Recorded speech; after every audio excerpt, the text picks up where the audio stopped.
There's a video request that I got like a couple months ago, and I should have done it, but like it was a good one, and I wanted to do a good job at it, but I can't do the reading. I'm just too high. My brain's not working good enough. The request, but so then I somebody else gave me another request, and I was like, fuck it, I got to do this request. I'll just do this. I'll call this in the stoned version, and then I'll do the other one later. The bet's better. So uh, the request for the video is, what do I think of empiricism versus rationalism, and which one am I inclined to be as? And first off, I'm like wicked wild. I really like that one. Gonna do it more. I hope that this dang thing don't die. The battery was real low, and I was like, forgot to look at it, but it was kind of low. But yeah. So it's empiricism versus rationalism. Um, What do you think? Of course, I'm an empiricist. The rationalists are the douches.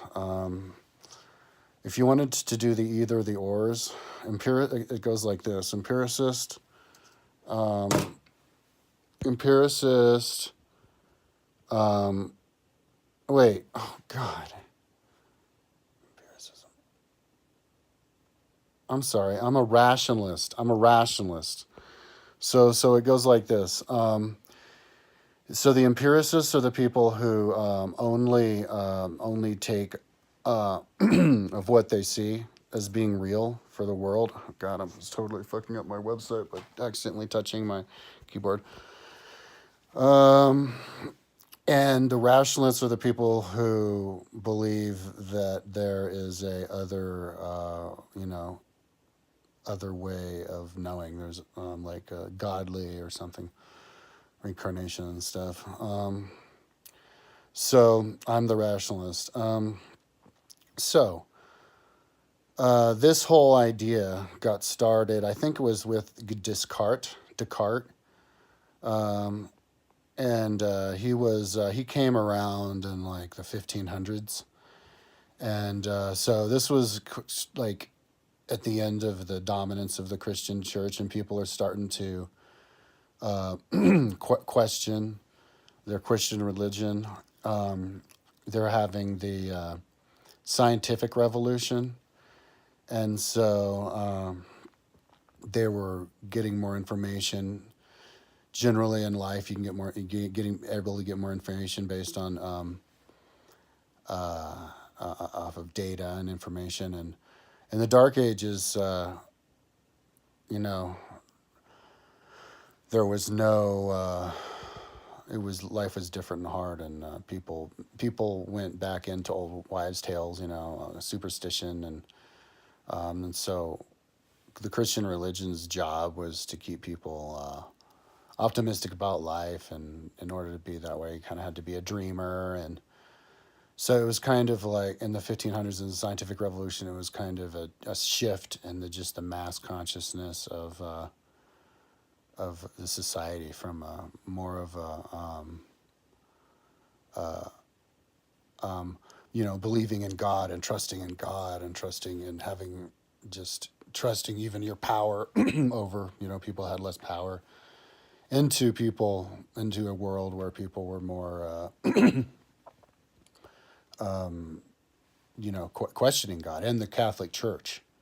People are also rebelling against the Catholic Church's monetary policy, taxing too much to build St. Peter's. And so it was, the Reformation. So, and so, but anyway, but the very beginning, actually, the very beginning of this whole conversation came along with Plato. And it was kind of, and it's Plato versus Aristotle. There's two different types of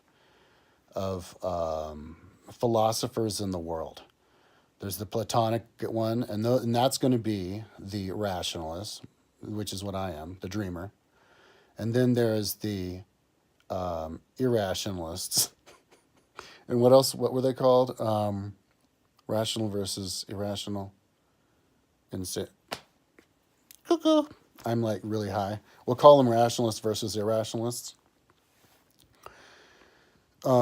empiricists. That's what it is. And then there was Plato, and Plato was a different type of philosopher. Plato was a scientist. He wrote a bunch of scientific manuals about, he was kind of like a Herodotus. He's like, he was like Pliny. He's like, this fish is, the gills are here, and we find that they poop out of that, and they eat this, and so he wrote a book about politics, and so he wrote it in the same vein. He wrote it, okay, so there's 5 different types of government, and the governments change in a cycle, and there's different types of there's 3 different types of oligarchy, and 3 different types of monarchy, and different types of soul, and different types of that he corresponded with and different types of political structure, that he corresponded with metals. And so it was like writing a manual. And he gave historic examples for all of the different, his political structures. And so, and Plato was different. Plato talked about Socrates. They were talking about, ancient myths of how this cosmos is formed, and then philosophizing about morals, and how to improve society, and with his Socratic questioning, he was trying to make people question, slavery. Actually, was a big part of it. One was if you want to make a horse be a better horse, don't you treat the horse better? And the person's like, yeah. And they're like, well, why don't you? If you want to make a person better, wouldn't you treat the person better? And so they're like, yeah. And then why do you treat them like animals, and and stuff? So, but anyway, it's kind of like 2 different ways of looking at the world is how it how it was seen. And so, yeah, and it's kind of like, you could divide it into 2 different types of people. And so if you wanted to, create extremes out of it. Another really good example, if you want to talk about philosophers, would be the Epicureans. Epicurus was a ancient Greek philosopher who was philosophized about and believed that the people who do best for themselves. There was the ultimate capitalist. The best for yourself is the best for society, survival of the fittest. I need to read more Epicurean, but and it was kind of like a philosophy, and so it's kind of and so that evolved. You want to evolve it into the present day. I think that is the most important and the most entertaining, engaging conversations and thoughts we can have is trying to understand history in a present sense. What, and because then you can project into the future. If you can understand the present's relationship to the past, and vice versa, and the development, then you can just see right in where it's going. So yeah. In present day, yeah, I would say that it's the people who are dreamers versus people who are, if you believe that everything that you are is the sum total of your experiences, then you're not going to have any extra room to you're not going to give yourself extra freedom to do something truly that's going to truly you're not going to get true joy out of your life and what you do, and you're not gonna find a way to make everything interesting. Here, let's try to explain it like, um, like somebody could. I mean, I think it's a great philosophy to be like, yeah, let's have lots of great memories, and let's have do lots of great things and have lots of great memories and stuff. But maybe it's better to have a life that whatever you do has a great impact. There's a song I saw on YouTube the other day called by Amaranth, and it starts out and she's like, the goal is not to we all die, so the goal is not to be immortal. The goal is to create something that is immortal. So if you're having like a life where it's just jumping from one cloud to the next cloud and rainbow with all these wonderful experiences for yourself, and then you die, what impact does that have on society? If you're just another one of, if you're a great example to all these people, that's awesome. But there comes a point where, we have to evolve. And if people are seeking to do something maybe that's original, and then you work really hard on it,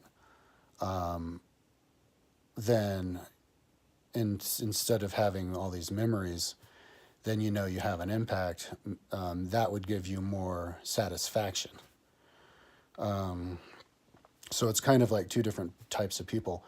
I think the maybe the irony with the people, I would say what do you call them, the irrationalists, empiricists, is that if your goal is, if you're only a sum total of all of your experiences in life, and so you bounce around your life having all these doing fun things, but not sitting down and working to create something meaningful for other people, and so and then you die, then what was the point of living in the first place if that's all you are? If you then expand it into a reincarnation, then you can then make it so that if you work all the time on something good, then you know that you'll have extra merit for your next life to be able to be born into a good family with a good mind, to then or in a good world, reincarnate in a good world where you can do those things, have a great experience, in a healthy world where you don't have to, where it wouldn't be better to use your chutzpah work ethic to help other people. I think that's an important thing to talk about now because, a lot of people, the world is, we're very wasteful with the resources of the planet. And I think we're tending a little bit too much towards the side of useless entertainment and maybe low IQ entertainment, instead of figuring out ways to better ourselves and entertain ourselves by bettering ourselves without using all these extra resources. And the best way to do that is by not being a passive participant in life.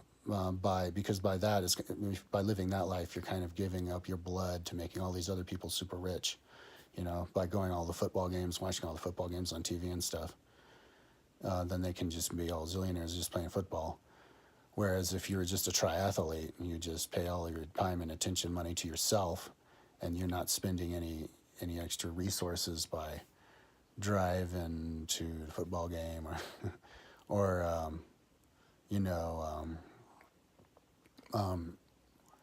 feeding industries that are wasteful. And so, I think it's like there's two different types of people. People who are only into wealth, just rich versus poor. Those people, I think, are less likely to be have a religious idea about the world, and try to do stuff for other people. People, but then, you might say, oh, but the religious right is all for Trump. Well, I'd say the religious right aren't really truly religious. They're just, they're these, what do you call it, virtue signaler people who need us like to have a social group together. And it's, yeah, people who are, people who are more interested in helping society are people who look into the future and more likely to, I think, be spiritual. Now, one thing that's interesting about this whole thing is the development of the philosophies of the right and the left over the last 10 years. 5 or 10 years.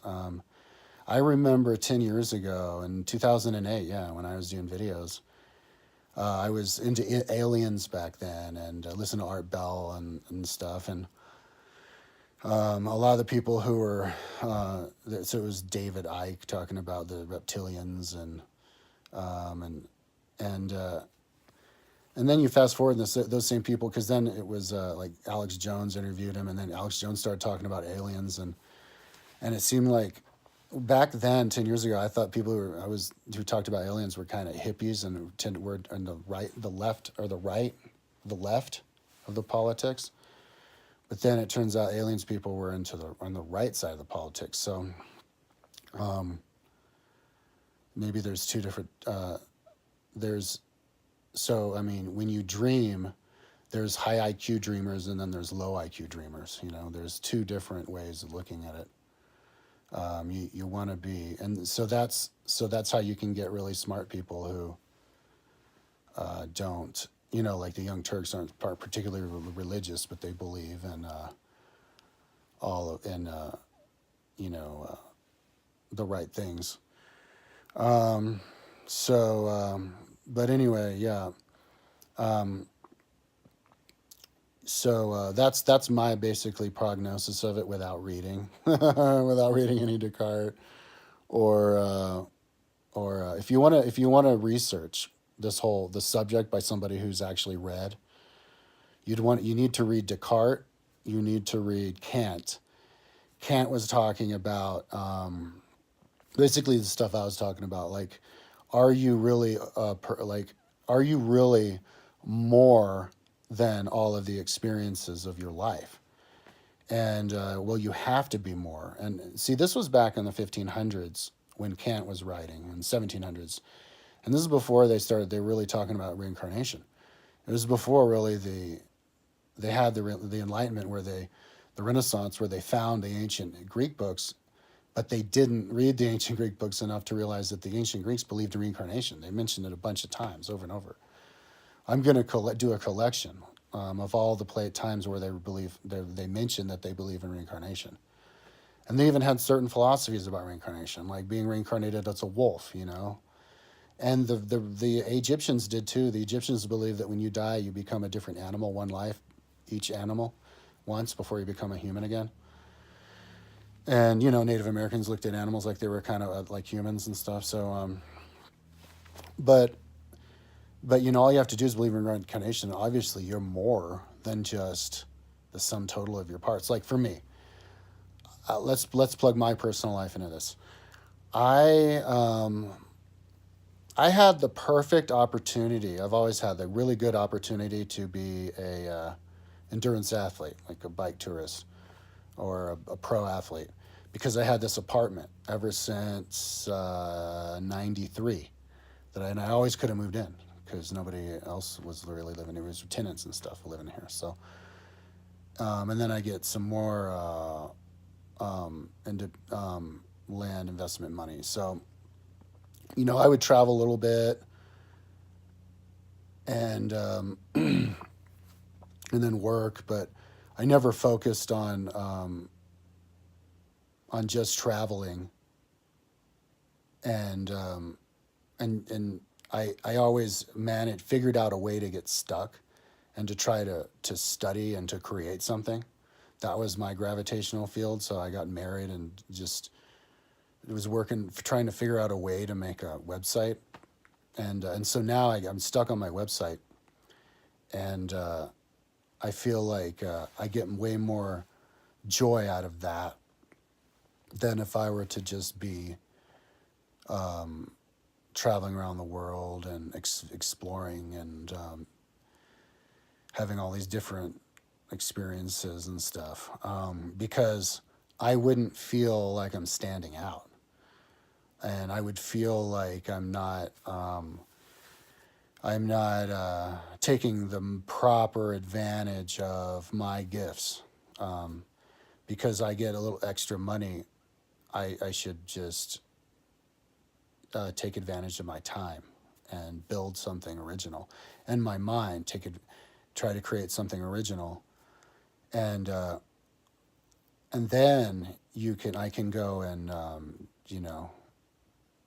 extra mountain bike and travel and stuff and do triathlons and all that stuff, because life is consisted of lots of different experiences, and if you do the same thing all life, you can kind of melt into one thing, and it won't be as interesting anyway. So yeah, so I'm firmly of the side of the rationalist, and not the empiricist. Okay, but since I've been blowing so much hot air up the side of the rationalist, let's talk about the value of the empiricists. Empiricism is what gave us the scientific revolution. Empiricism is the whole high IQ stuff. Empiricism is anti superstition. So I think there's a way that you. Oh man, I had something to say about it, but this is a long time ago. I had that thought, but yeah, you just. Oh man, I lost my train of thought. Yeah, you just be logical, and anyway, that's as far as I can go. I'm too high. I've talked long enough though. Anyway, if you want to really, really, really know what this is all about, read Kant. Kant is insane. Kant is like super smart. And if you read him, you have to kind of read him really slowly. But he's basically, and when you read him, he reminds me of a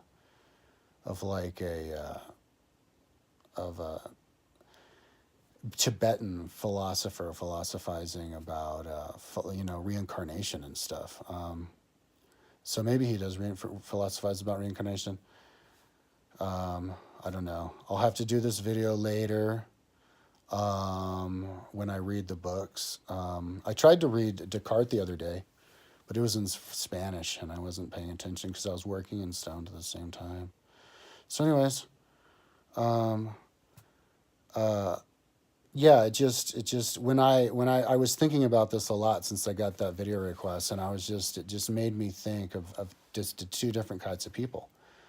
And so I thought that was interesting. The person said, "Yeah, which side are you do tend toward?" Because I get turned off by the sides of the people who are just. There's a type of person in this world that they just seem dead inside, and they're just like, they only care about money, and it's like they judge you by how much money you make, and if you explain something to them, they're like, "Oh, whatever. I'm not smart enough to understand what you're talking about, so I'm not going to take your word for it, or whatever." So we're just. It's just certain point system, That's what the empiricism thinking does. Is it just you attach all these points and stuff, and it's better to think in terms of the whole. Yeah. Anyways, that's my stoned ass version of empiricism versus rationalism without reading any books. All right. Peace out. Oh wait, no, but I do know my Plato and Aristotle.